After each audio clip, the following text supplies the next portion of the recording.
Hello! Welcome to Record Sports Hotline Live.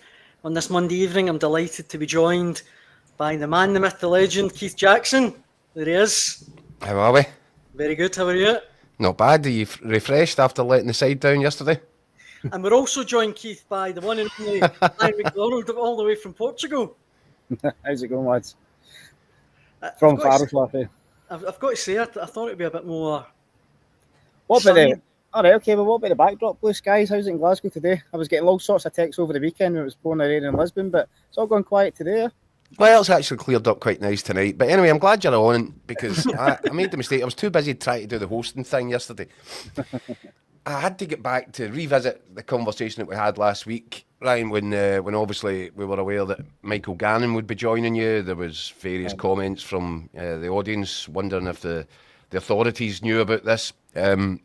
And I did introduce you to the Mick's alter ego, Frank the Tank, Will Ferrell old school. I hear a little birdie tells me that you saw him off. You put him to bed. You put Frank the Tank to bed on Saturday night in Lisbon. Is that right? Nah, no chance. No chance. Yeah, well, he says he was. He says that he was up early, a 6:30 flight in the morning, so he's got the excuses in right away. Wow. Wow. Well, I tell you what, Ryan, you've earned your Spurs. Showing his age. You've earned your Spurs. That'll do for me. That's huge. That's impressive. Aye. Breaking news. Breaking news. Get it in the screen, man. Frank the Tank is broken. Well, look, I was going to try and talk about football and some Celtic transfer stories, but that's kind of pales in significance now. Well, I mean, let's give it a go anyway. The headline that's kind of floating around Celtic this afternoon, as you can see, there's a story in Record Sport Online that reports from both Portugal and Belgium are suggesting that Flavio Nazinho is on his way to Celtic.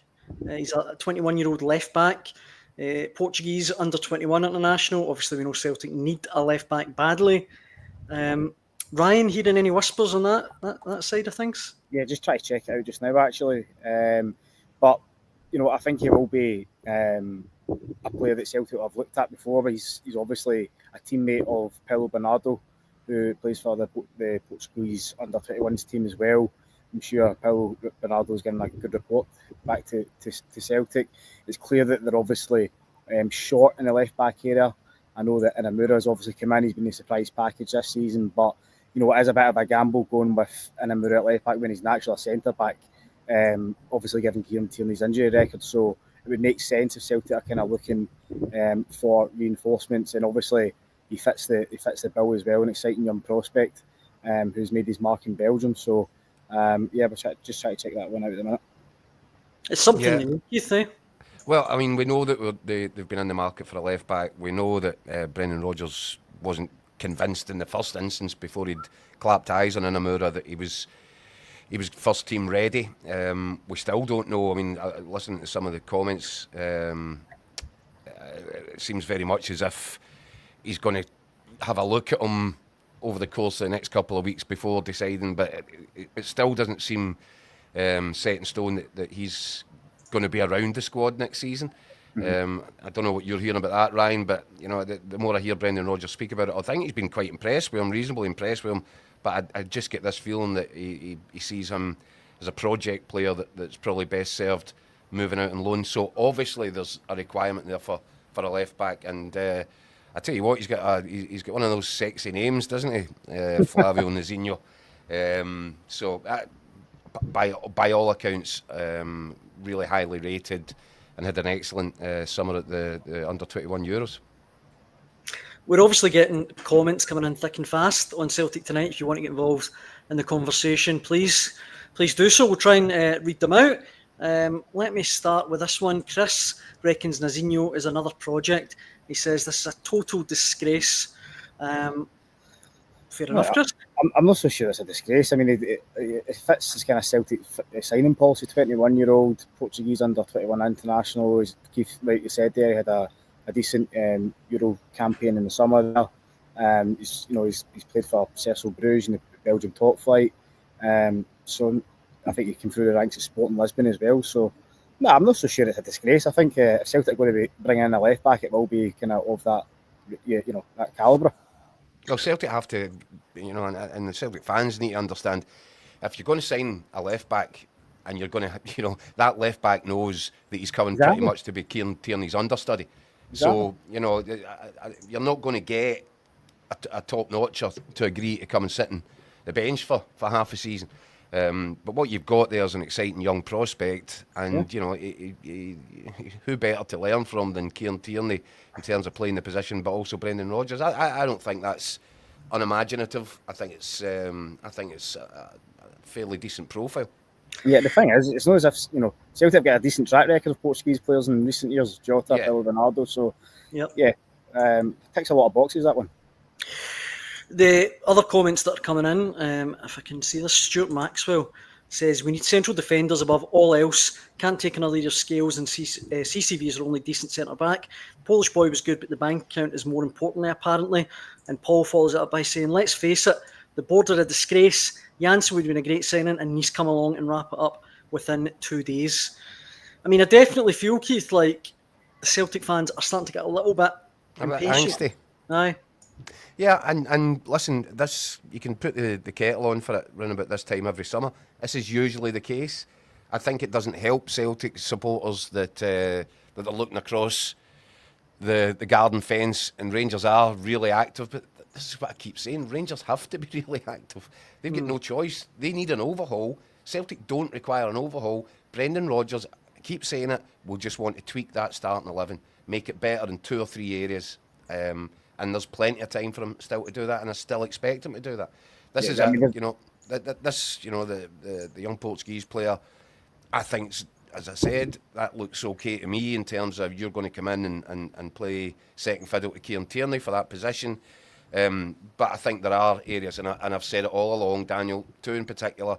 I think he definitely wants to upgrade his left side of the central defence with a player of a similar calibre to Cameron Carter-Vickers, and I'm damn sure, well, he wants wingers as well, we know that, but I'm damn sure he wants a centre forward who he would look upon as a real marquee signing. So there is some work for Celtic still to do in this transfer window, no question about it.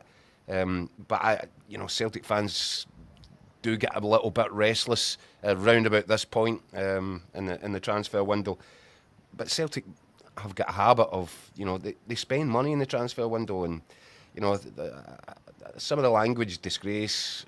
Yes, I'm struggling with that because Celtic do spend significant sums every transfer window that comes around. Yeah, I can't say fairer than that. The one thing that I wanted to get both your guys' take on, right? I wonder if it's just the way that this window's gone, in the sense that, like, see if Celtic had went out and said, right, we're going to bring Tierney back for 10, 12 million, and we're going to sign the Negrin for 6 million, which is maybe what he's probably worth. I think the Celtic fans would be a lot more content. Yeah. But I mean, I think you're right in a sense. Yeah, because you look at the timing, Kieran Tierney's arrival was, he signed a pre-contract in February. So if this was announced, if this was just getting announced today, for example, then, they'd be getting the bunting out. Exactly, they're getting the bunting out. So it's about timing as well with these things. Obviously, like Keith rightly says, you look across the city and they're bringing in players left, right and centre, but you need, Rangers are in the process of a rebuild. It's not going to happen over one window either. This is, Rangers rebuild is going to be a process of 2-3 transfer windows. So Celtic are a fortunate position, but the fans have got every right to demand more signings. They put millions into the club every single year. Season ticket prices have been up this year as well, and they're expecting big signings to come in. They've lost Kyogo, they've lost Nicholas Kuhn, and another one is Jota, who's not going to kick. I mean, he'll probably miss the entire European campaign, because speaking to Brendan Rodgers after the game on Saturday, he said, yeah, it'll be well into 2026 by the time he's back. You've lost 3, genuine top-class players there, and you've not really replaced them. So, I mean, ideally, obviously Paul Tisdale came in last year as well, self-confessed football doctor. That was meant to kind of smooth the transition with transfers, but it's been a slow summer for Celtic so far. The doctor's running out of patience. Yeah. Or somebody's running out of patience with the doctor. Listen, do you know what, Ryan? I hear you. You're absolutely right. The Celtic fans do invest a whole lot of time and effort and money and emotion and they are right to expect the club to spend, but the club does spend. I agree. I just think we're coming back to this cyclical argument that we've been having for a few weeks now about, is this a too kind of tiered approach to the transfer market this year or this summer, whereby Celtic are pivoting back to their old model, but also Brendan Rodgers will be, financially tooled up to go and get the sort of level of player that he wants from the transfer window. That's going to be the fascinating thing, because if the second part of that doesn't happen, doesn't materialise, he's going to be an unhappy manager, and that's just the bottom line, and it doesn't, feed or bode well for what the future holds for Brendan Rodgers and Celtic entering this final year. If he doesn't feel that he's been properly backed financially in the market this summer, then I don't think that he'll be long for this manner. You just look at the signings last year: Austin Trusty, Adam Darnay, Engels. The jury's still out in all three, so you do wonder if there's going to be a different approach. I think you're seeing that. Yeah, but the question is it going to be a hybrid, Ryan? You know, I know as well. Obviously, these signings come in late. Took a while to get Adam over the line. Darnay, Engels, Austin Trusty, both deadline day signings. There's no guaranteed Champions League cash. I know they've got the money from Nicholas Kuhn, but this is what Celtic do. This is this is how they operate. And the kind of bigger name signings do tend to come in towards the end of the window. But as I say, Kieran Tierney's in the door. That's the marquee signing right away, and they just need to get more in. I was going to make this point myself, but actually, see, Stephen makes the point. Keith, he says, concerned that Rodgers admitted he's no closer to signing a new deal. How does he attract the quality he craves to bring in to take the club forward when he's unsure whether he'll still be here the following season? I think that is a fair point. If you're a guy potentially on his way to Celtic, surely you want to know that the manager's here. No, at least beyond I hear the point. I get it. But I would say to you, Daniel, professional football players are well used to changing managers. Whether or not they want to sign for a particular manager, that can hold, a bit of influence in negotiations. And I'm sure there are players out there that would be attracted to the idea of working with Brendan Rodgers. But they're going to get that this summer if they know he's going to be there for at least the season. And professional football players, in my experience, they don't look too much further down the line than that, Daniel. So if they believe that Brendan Rodgers wants them, and they believe, they tend to just hardly look that much further than the season that they're about to start. And if they think that Brendan Rodgers is there and Celtic have got a chance of, winning some more trophies, and players get a chance to win a few medals, that's really, the here and now is all that matters. They'll worry about next summer. Yeah, I think the players will look at the bigger picture. Like he says, the chance to win titles, play under Brendan Rodgers for however long he's at Celtic. Definitely, you're guaranteed to be playing in Europe, either the Champions League or the Europa League. There's obviously going to be a pathway to bigger leagues as well. Celtic have got one of the best players trading models going about. So I don't kind of really buy into the argument that the uncertainty surrounding Brendan Rodgers' future is going to delay or next sign wouldn't bring any more signings in. So yeah, I'm not convinced by that. Ryan, the players, trust me on this one, the players are just looking what's the numbers on the contract and what's my chances of being successful, and that's all that matters. Hugh says, I'm talking rubbish, players only care about Dosh. So there you go. Consider me firmly put in my place. Badger says, if Celtic are so far ahead, why the rush? David says, Rodgers has been reliant on the board and Postecoglou signings. He should be grateful they're going down that road. And John points out, they spent 26 million in the last week of the transfer window last year, brought in Carter, Vickers and Jota on transfer deadline day a few years back. Idea world, you get most of your players in, but sometimes you need to wait to get certain players, which I think is a very salient point. I think that was just, sorry, go. No, on you go, Ryan. I think that was the summer. It was Carter, Vickers, Jota, and Georgios Giakoumakis all got unveiled on the same day, deadline day. Right. So this is what I mean. I don't think there's any need for Celtic fans to panic.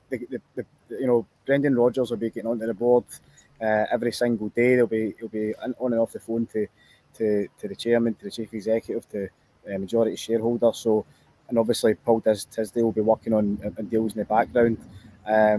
I just feel as if there's no immediate need to panic, but I do understand why fans want players in early. You know, Brendan Rodgers always said and any manager would say, it's ideal for you to get your new players in and bed them in during pre-season and get them up and running. But I mean, what some one of the viewers was talking about how Brendan Rodgers has kind of been relying on Ange Postecoglou signings.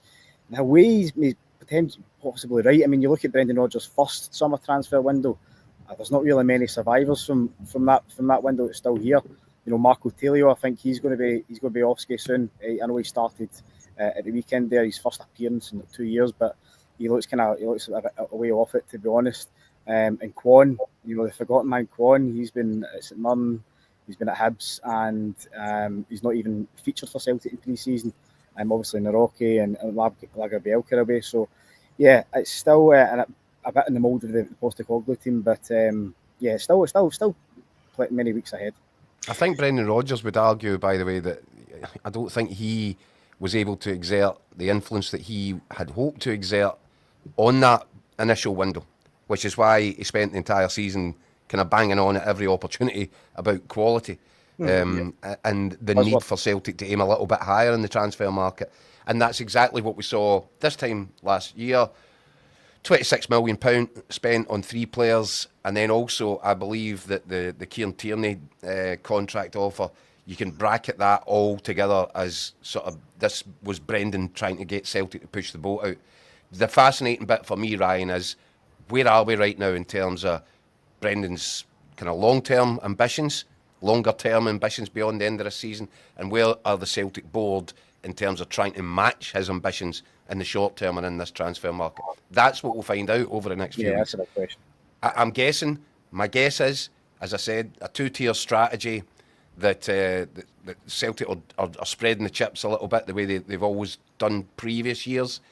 But I do believe that Brendan Rodgers' money will have been set aside for him to go and get players that he talks about, the quality level, the ones that make the first team better. But that is still to be, the proof will be in the pudding with that one. We're still to wait and see, find out what this window looks like when it's shut.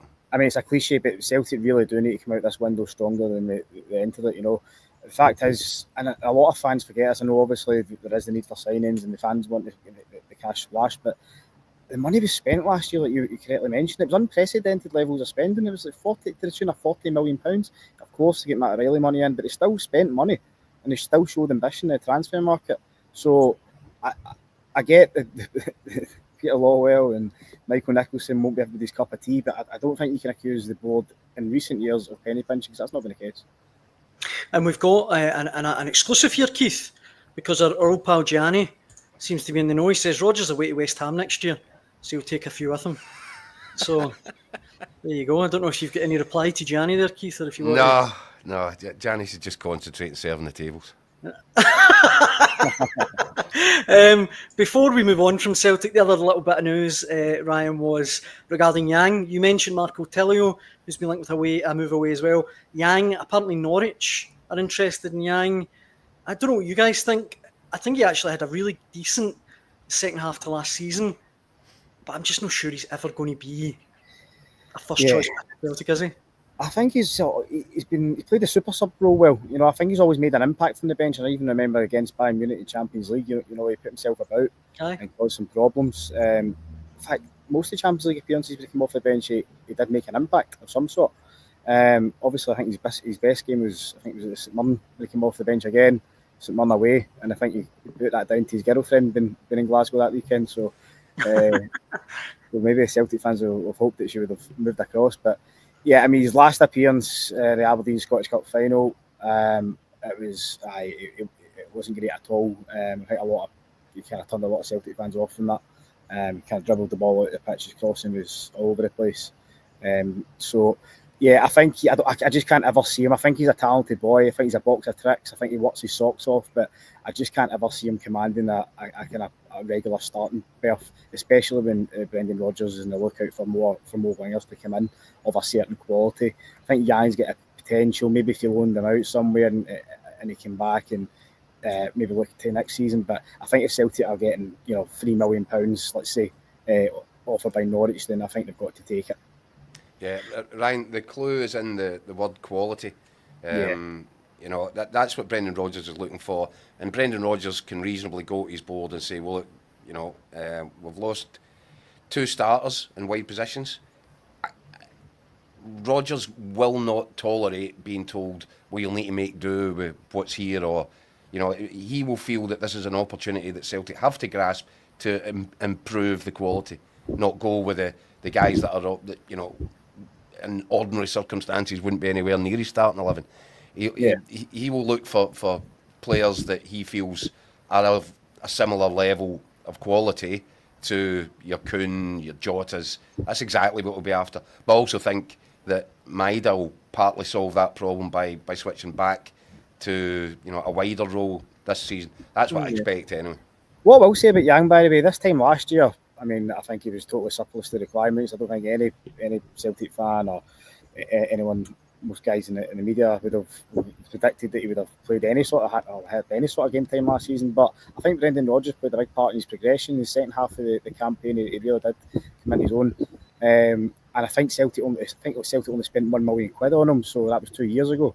So if they can make a profit, and Yang's happy to move on, then it's a kind of win-win situation, to be honest. I think that more or less sums it up. Brian, before we let you go, what's your movement over the next couple of days then? Movement over the next couple of days, going to go out to get some dinner, hopefully have a day with Celtic tomorrow, and then we'll be heading to the game on Wednesday night against Sporting Lisbon. We're looking forward to seeing that. It's another step up for Celtic as well. Obviously, I lost 3-2 at the weekend, but that was the first game for the international players to come back. So, you know, they're going to be playing Champions League opposition, Sporting Lisbon this week. So, before hosting Newcastle in the Adidas Cup on Saturday. So, yeah, they're cranking things up a bit, and I'm looking forward to seeing how they get on. Kasper Schmeichel wasn't involved at the weekend, but Brendan said that he's due to be playing on Wednesday. So, yeah, things are starting to kind of fall into place now. Ryan, the game is at Faro, at the stadium at Faro? Yes. Right, okay. I'm going to give you a tip, right? See that press box where you'll be sitting in? Yes. You are directly in line with the sun as it goes down. Oh, no. It is an ordeal. So, Factor 50 is getting slapped on. What's the temperatures meant to be like? 30 wow. during the day, dropping to about 24, 25. So. Right, okay. Well, I'll tell you what, make sure you have a nice early night, you and McGannon on the Tuesday. Aye, plenty of water. Yep. I tell you what, my heart bleeds for you, Ryan. It really does. How are you going to cope with that, honestly? I just need to remember the Factor 50 in the sunglasses. Aye, you do that. You do that. We'll hold the fort here for you. And if Frank the Tank is fading, then I have serious health concerns. No, look, Ryan, I hope it all goes well over the next few days, and I dare say I'll be pestering you a lot more over the next couple of days too. Brilliant, excellent. Look forward to it, and I'll catch you back home. Cheers, Ryan. Right, cheers, all Ryan. the best. Cheers, guys. Ryan McDonald there, Keith, all the way from Portugal. Doing well, isn't he? Aye, good addition. Very good addition to the squad. We talked obviously about Celtic. Should we talk a little bit about Rangers now? Sure. I noticed on Record Sport Online earlier on this afternoon a story with your byline on it suggests that Rangers are very close to signing Djeidi Gassama. Yeah, they've basically got the deal done. I think that was described little bits just to slot into the jigsaw, but I think they're very confident. Deal's over the line. I think Sheffield Wednesday at the 11th hour were trying to drive the price up, try to bring other clubs to the negotiating table. But I think Rangers are very confident now. That's it. They've got the agreement. I think the player has been given permission to come up to Glasgow. If there's not an official announcement made by Rangers tonight, then I would expect it tomorrow at some stage. I don't think there's any concern that this deal is not going to go through now. As far as Rangers they're perfectly satisfied that he's about to become the 7th signing of the summer under Russell Martin.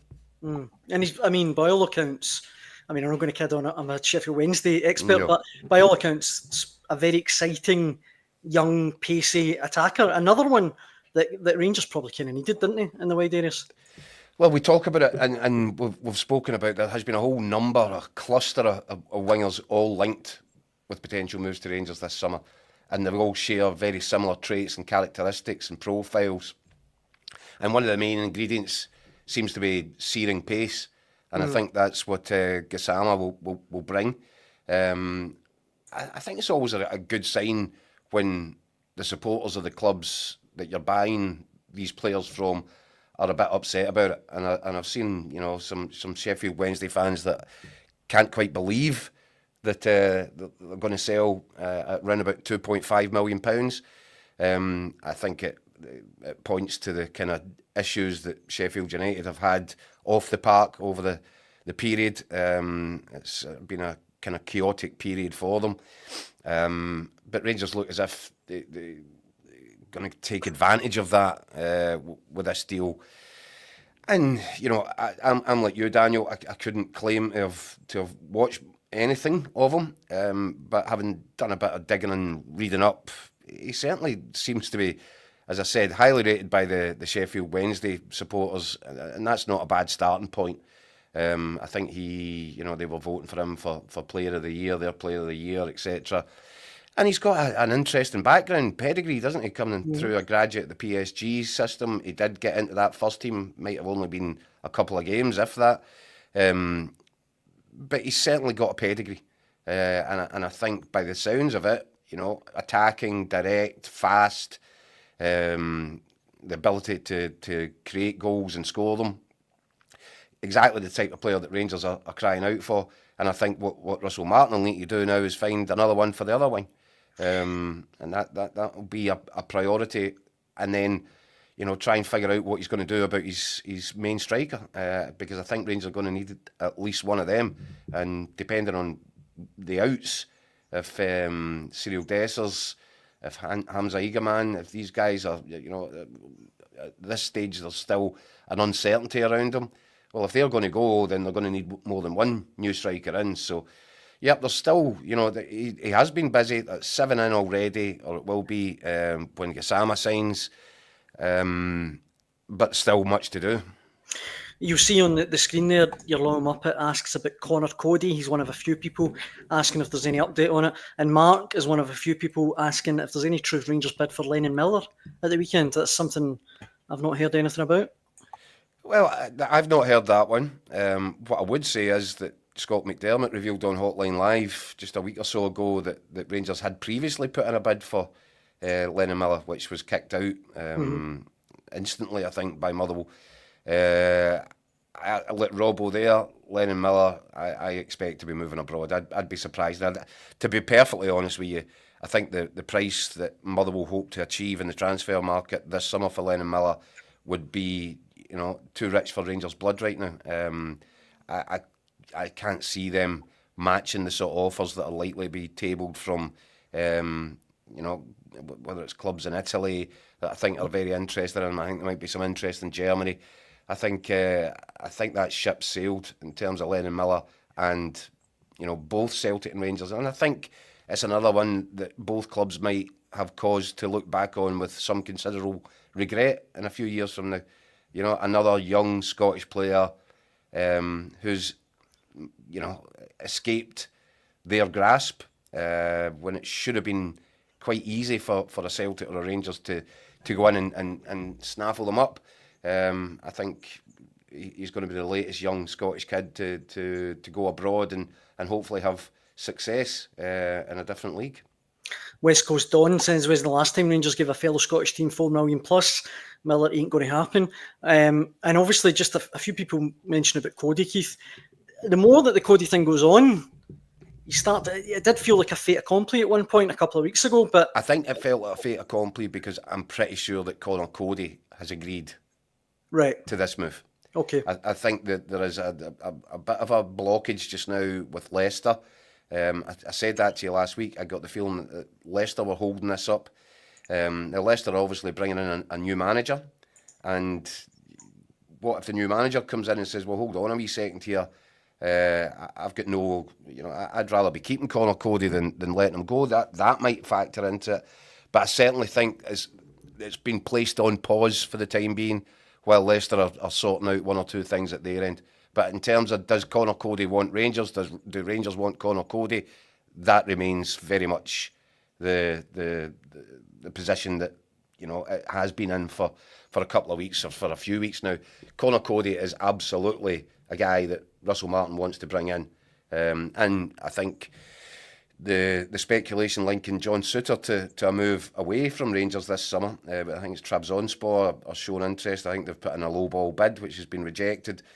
But while John Souttar remains, you know, entering into the kind of last chapter of his current Rangers contract, you would have thought that in an ideal world, Russell Martin would want 4 reliable centre-halves.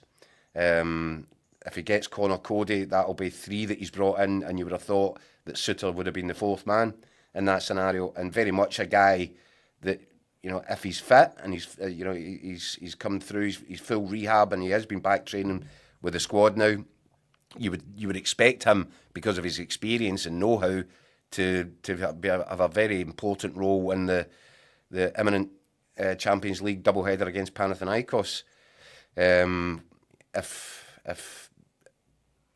If Rangers believe, or if he's not wanting to sign a new contract, or if that thing's off the table completely, then maybe John Souttar moves on, and maybe that helps to, you know, speed up the Cody thing. But I don't think so. I do get the feeling that it's Leicester that are putting the brakes on that for the time being, until they get their own ducks in a row down there. Mm-hmm.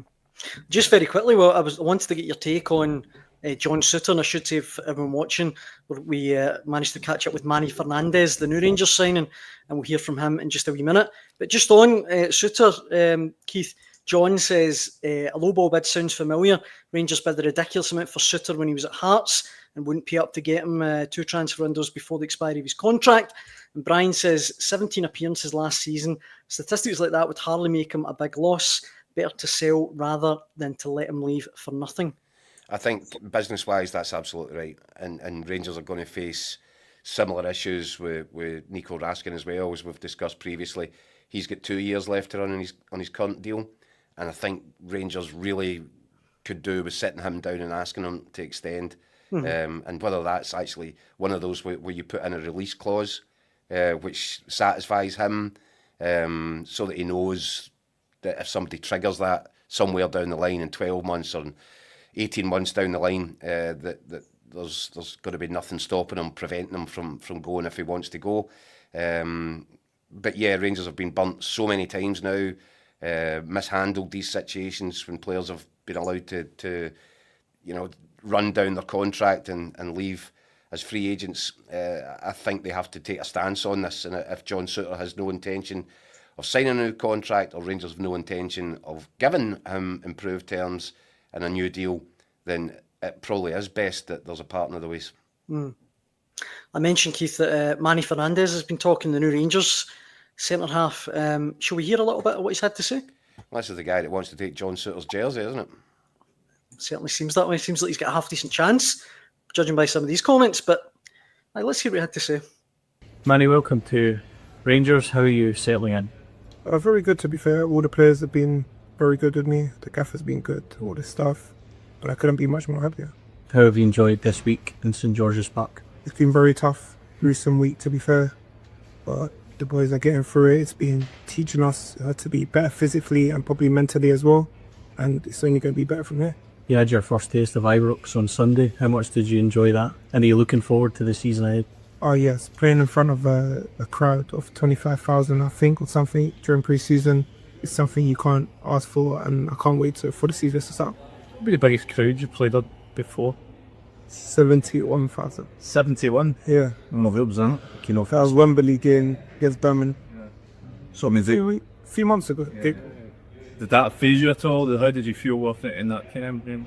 To be fair, I was alright, you know. I thought I'd be more nervous leading up to the day, but once I got there, it's just another football game. So you just got to stay focused, talk to your teammates. It'll be difficult to communicate because it's louder, but yeah, just get through the game. And once you zone into a game, it kind of like you don't really hear the noise as much. You're more focused on getting the job done. What the boys told you about what you can expect on a European night, an Old Firm game at Ibrox when noise is up to you a lot. To be fair, they told me that it's probably the best stadium you're ever going to be in your life. So it's somewhere I want to be, and it's somewhere I want to see how it feels. The Peterborough fans suggested you are very good at attacking set pieces as well as defensive ones. You see that as a big part of your game, the ability to get on the end of crosses? Yeah, I feel like with my height, it's something that I have to be good at. Like, I think it's like a given, and it's something that I look forward to as well. Like dealing with deliveries coming into the box and attacking set pieces to causing a friend wave. You're a golfer. You've spoken a little bit, Manny, about your journey from where you were in COVID up until now. Can you just fill us in with what that last 5 years has been like leading up to this move? Oh yeah, to be fair, during my time at Gillingham, I think that was 2020, and I can't believe it did days perfectly at the moment. They let me go, and then there was a period through COVID where you couldn't really go on trial to any clubs. There was a period where everyone was at home, so I was just training by myself or with my brothers or stuff like that, and getting ready for when I could go into a club. So I spent a little bit of time during, I think, 2020, back in the 2020 December, with a team called Ramsgate, but you couldn't play any games, it was just friendlies. And from there, the manager from there sent me into Peterborough around February 2021. And then from there, being at Peterborough. I mean, you were, I think that's 7th or 8th year of the pyramid in England. I mean, like, at that point, where do you think your career's going at that point? To be fair, I never tried to think negatively. Like, I've always tried to be positive. Like, if I have to play games there, I have to play games there. And I just put trust that something eventually will come through, and something did come through. So I ended up being at Peterborough for 4 years, and now I'm here. How big will the support of your family be at that period? Because it would be tough days, dark days, where you were thinking, is this going to work out for me? Oh yeah, 100%. Like, my eldest brother, his name is Jimmy, he always wants me to be on it every single day. Even when I come back from the off season, he wants me to come to the gym with him every single day. So there's no stop, there's no let up. And obviously, because I'm the youngest of 8, they're always bettering me every single day, or being better and to make sure I'm doing my recovery, or make sure I'm just preparing right for the next day. But that's so important for football. You can have all the talent, but you need to have the drive as well, don't you? You need to be on it attitude-wise. Yeah, 100%. Like, from a mental aspect, obviously it's difficult, even difficult for the normal person, but it's about being able to just stay focused, stay switched on, and being able to maintain the standards every day. What would you have done had it not worked out? What do you think you'd have been doing now? That's a question for another night. I don't know, but I'm just grateful that it happened. I'm grateful that it did work out. The youngest of 8, I mean, what was that like, grow up in that house? It's difficult because the age difference is big. Yeah. So obviously I'm the youngest, 23, and the eldest is 45, 46. Yeah. So by the time I was born, the eldest would have been in their 20s, so they were at uni studying, so they weren't really in the house. But from what I remember, it's just youngest, naughtiest for you. You the spoiled one. You the one that was getting probably away with all trouble. Yeah. Got protected as well. And got looked after. What were your impressions of the manager, and why? How did he help you decide that this was the best place for your future? I think when we had our conversation, the way we spoke and what he told me the style of play more suited me, and it was something that was previously kind of similar taught at my old club, so it was something that I really wanted to get into, and the drive and the determination from the manager also is something that I really want to be a part of. See, at Peterborough though, even though it's a lower level, there is still that they're expecting to be in the promotion race, they're expected to be winning trophies. Does that give you an advantage coming here to a club where it isn't expect you have to win every week, as opposed to maybe if you'd been at a higher level but maybe fighting relegation, you're used to this expectation level? Yeah, because the demands that Peterborough had. So obviously we didn't do well in the league last season, and we felt the demands from the fans or whatnot, or from the manager, I would say, as well. So like, that's why it would benefit me coming to somewhere like this, because you know the demands are going to be high, and it's a place where you need to win every week, or that's what we'll strive for, to win every week.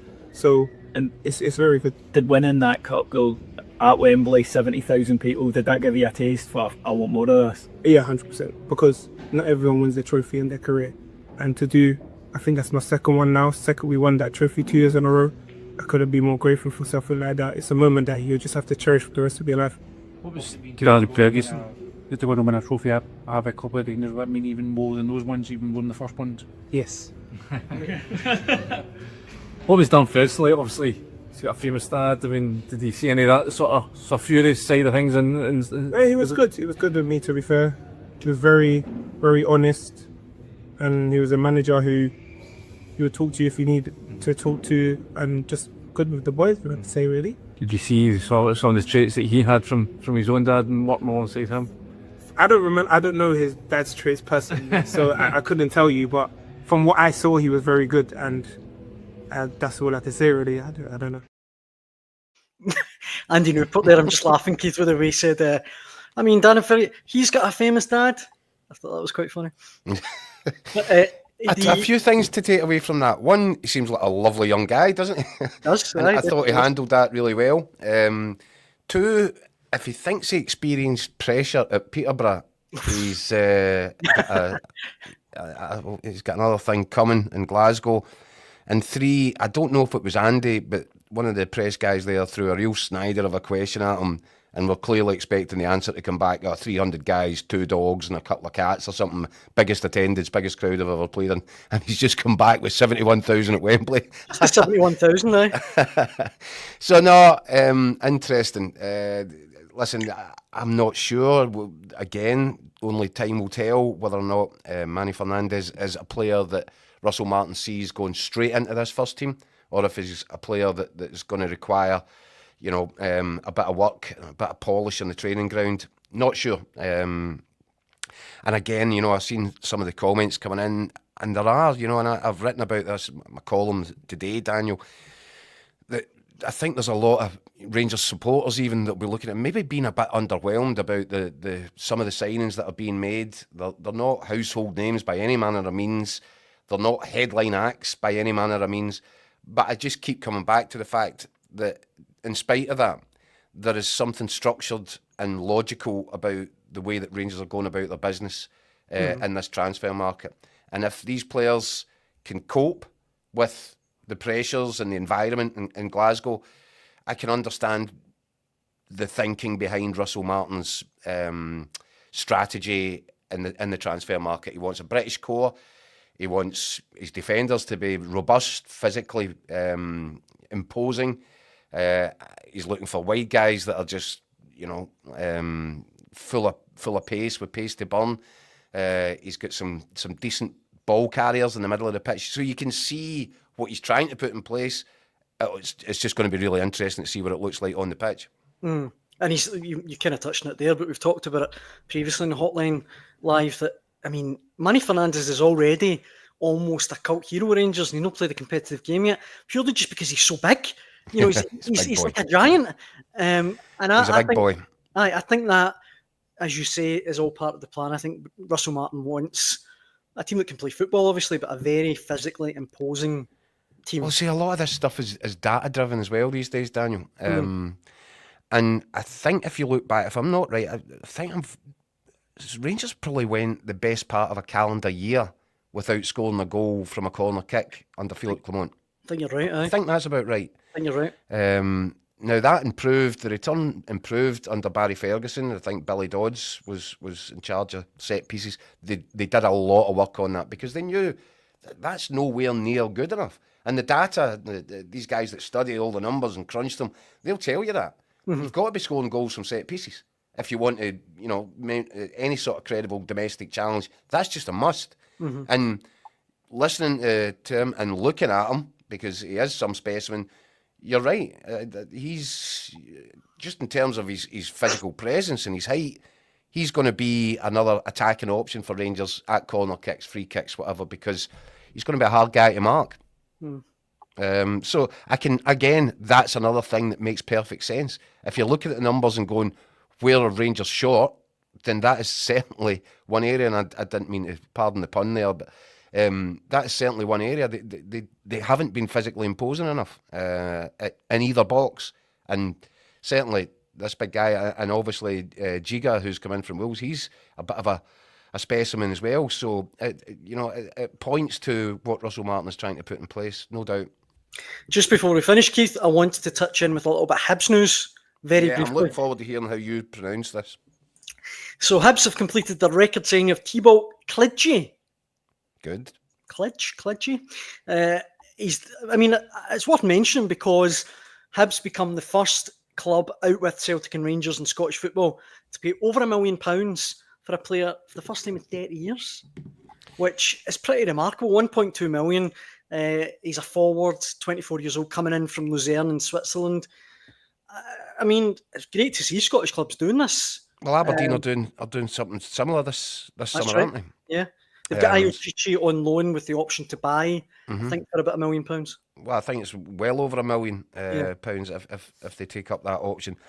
So that shows a level of ambition, doesn't it? And it shows that the guys that are behind these clubs are prepared to stick their hands in their pocket because they know what's at stake here.